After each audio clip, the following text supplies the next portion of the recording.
When you start a business, it can be tempting to compete by trying to be the cheapest option, the lowest priced. But if you create a race to the bottom, the only one who ends up winning is the consumer by paying the least. You end up losing out. But also, most consumers do not want to pay the least amount. That's actually just a small subset of them. Most of them want a good experience or a good product. And a higher price generally signals higher quality. So most people would rather pay in the middle of the range rather than at the very bottom or the very top. The other thing is people tend to value what they can pay or what they pay more for. So especially if your service is something that relies on them to execute it, such as a workout plan, physical training, anything like that, then the more they pay, the more effort they will put in to make it work.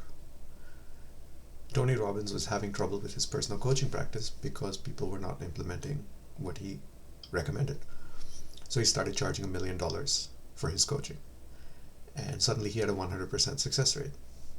So it's worth imagining with your product or service how much effort is required from the customer to make it work. And if the answer is a decent amount, you want to charge enough to make them want to put in that effort and not waste the money. Gary Vee talked about how he pays his personal trainer so that he has a reason to get up at 5 a.m. or 6 a.m. and go meet the personal trainer to work out. He could do it himself, but having that few $100s on the line gives him a reason to wake up early. So it makes sense to charge more. And the reality is you can double your prices and you won't lose half your customers. You might lose like 20 or 30%. So you'll make more profit. So it's worth considering, right? Like, I think far too many people just price too low and they struggle because they're not accounting for things like shipping and ads and all of these other overhead costs of running the business.